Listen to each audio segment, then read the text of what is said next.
অবস্থা ভাই রে ভাই, এখানে কি গাড়ি চালানো যায়? সব রাস্তায় যে কি হয়! আসসালামু আলাইকুম।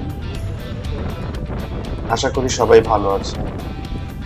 জো ট্রাভেলস এর থেকে আমি জো আপনাদের সামনে আছি এখন।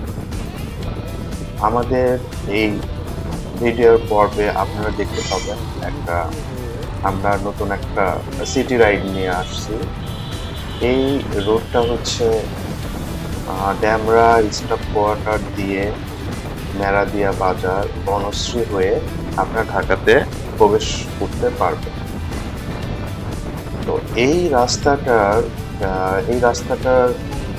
কেন এই রাস্তাটা আমি ভিডিও করছি তা সামনে যখন বলতে থাকবো তখন আপনারা জানতে পারবেন।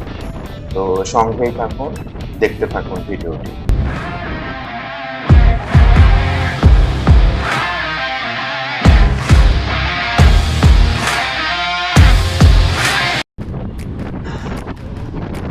বরাবরের মতো আমি সিটি রাইডে যেই রাস্তাটা আপনাদের সামনে নিয়ে এসেছি এটা হচ্ছে ড্যামরা হাইওয়ে রাস্তা। তো এখানে স্টপ করে ড্যামরা হাইওয়ে রাস্তা। তো এখানে আমরা যেটা এই রাস্তাটার সাথে কানেক্টিং কোন কোন জায়গাগুলো আছে সেগুলো উল্লেখ করব।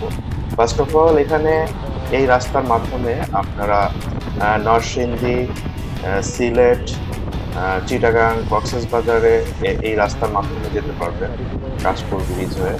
অপরদিকে এই রাস্তা ধরে নারায়ণগঞ্জ থেকে যাত্রাবাড়ি হয়ে হানি ফ্লাইওভার ইউজ না করেও এই রাস্তাটার মাধ্যমে আপনারা সিলেট যে রামপুরা যে ফ্লাইওভার আছে সেই ফ্লাইওভারে যেতে পারবেন। এখন এই রাস্তাটাতে যাতায়াত খুব বাবারে। আচ্ছা, এই রাস্তাটাতে যদি আপনার যাতায়াত করতে চান তাহলে কি কি সতর্কতা অবলম্বন করা লাগতে পারে সেই বিষয়ে কিছুটা আমি আলাপ করবো। যেহেতু এটা হচ্ছে দূরপাল্লার রাস্তার সাথে কানেক্টিং, সো রাতের বেলা ৯টার পরের থেকে এখানে অনেক ভারী ভারী ট্রাক এবং লরি চলাচল করে। সো রাতে যখন আপনি ৯টার পরে এই রাস্তাটা ব্যবহার করবেন তখন আপনাকে একটু সময় নিয়েই ব্যবহার করতে হবে। বিশেষ করে এই তেলের ট্রাক যেগুলো আছে এগুলো এই রাস্তাতেই ব্যবহার করে। সো যেহেতু এই তেলের ট্রাকগুলো দুটো প্রবলেম আছে। একটা প্রবলেম হচ্ছে এদের কালো ধোঁয়া। জানি না, তেল বহন করা প্রত্যেকটা গাড়ির কালো ধোঁয়া বড় করা বাধ্যতা। এবং আর একটা ব্যাপার এখানে আছে সেটা হচ্ছে এই বাসগুলো পাবলিক ট্রান্সপোর্ট। এখান থেকে আপনি উত্তরা, মিরপুর এবং মালিবাগ সহকারে নিউ মার্কেট এই জায়গাগুলোতে আপনি অনায়াসে যাতায়াত করতে পারবেন এই পাবলিক ট্রান্সপোর্টের মাধ্যমে। তো এই পাবলিক ট্রান্সপোর্ট গুলোর মেইন প্রবলেম হচ্ছে যেহেতু রাস্তা যেহেতু অনেক বড় নয়, একটা রাস্তাতে একটাই মাত্র বাস যাতায়াত করতে পারে। যার ফলে যেহেতু এটা ওয়ান ওয়ে রাস্তা, বাসটা যদি কোনো কারণে কোনো জায়গায় দাঁড়ায় যায় তাহলে পরে পেছনে সম্পূর্ণ জায়গাটাতে জ্যামের সৃষ্টি হয়। তো এই বাসগুলো যে কাজটা করে সেটা হচ্ছে যে কোনো রকম কিছু না জানায় এটা দাঁড়ায় যাবে। এই যে দেখেন এই বাসটা এখানে দাঁড়ায় গেছে, অপর দিক থেকে আরেকটা বাস আসতেছে। তো সেই ক্ষেত্রে কোনো কিছু করার থাকে না। আই মিন আমাদের যে আমরা যেটাকে ক্রস করে দেবো তার কোনো জায়গা থাকে না। তো রাস্তাটাতে যদি এখন প্রচন্ড পরিমাণে জ্যাম থাকতো তাহলে পেছনে অলরেডি দেখা যেত যে অনেকগুলো গাড়ি পেছনে দাঁড়ায় যেত। তো এই এলোমেলো যত্রতত্র ভাবে এই পাবলিক ট্রান্সপোর্ট গুলো দাঁড়ায় থাকার কারণে এই রাস্তাতে অনেকটা দুর্ভোগ পোহাতে হয়। তবে আসার কথা হচ্ছে যে এই রাস্তাতে অটো যে রিক্সাগুলো আছে, যেটাকে টেসলা নামে আমরা সবাই জানি, এইটার এই রাস্তাতে এটা চলে না, খুবই কম, খুবই সামান্য কিছু চলে, বাট অ্যাভেলেবেল না। খুব একটা দেখা যায় না। এই রাস্তার মেন যানবাহনই বলতে সিএনজি থাকে, micro, private car, public transport আর হচ্ছে বাইক, এগুলো চলে আর কি। যার কারণে আপনি যখন চিটাগাং অথবা সিলেটের উদ্দেশ্যে রওনা দিবেন এই রাস্তাটা ধরলে পরে আপনার কিছুটা সময় লাগবে বলে আশা করি। রাস্তাতে তেমন একটা যানবাহনের চাপ দিনের বেলা থাকে না, না থাকে না, কিন্তু তখনই চাপটা শুরু হয় যখন ওই যে ওইভাবে বাসগুলো থেমে যায়। থেমে গেলে তখন এই সমস্যাটা সৃষ্টি হয়। তো এইখানে এই যে এখনকার যে পরিস্থিতিটা আপনারা দেখতে পাচ্ছেন, একটু দেখেন এই প্রাইভেট কারটা এখানে দাঁড়ায় গেছে। এই কাভার্ড ভ্যান গুলো কিন্তু সবসময় চলে এখানে।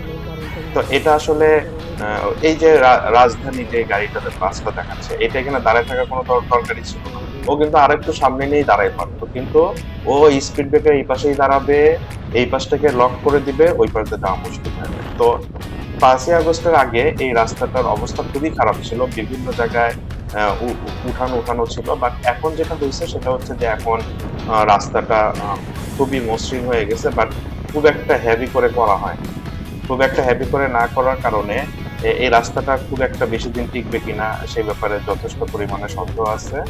তো দেখা যাক এটা কতদিন এই রাস্তাটা টিকে। বাট এত জরুরি একটা রাস্তায় আরো ভালোভাবে করাটা খুব ইম্পর্টেন্ট ছিল। তো আমরা এখানে আরো একটা জিনিস হয়তো বা সামনের দিকে দেখতে পাবো, সেটা হচ্ছে যে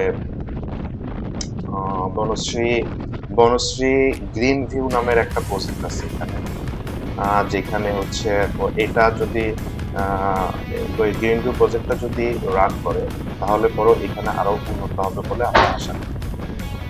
এই রাস্তাটার ভিতরে দুটো ব্রিজই ভাঙবো, কারণ এই প্রত্যেকটা ব্রিজেরই এপার থেকে ওইপার দেখা যায় না, অনেক কিছু করে করা, যার কারণে ব্রিজটা পার হওয়ার সময় খুব সাবধানে পার হতে হবে।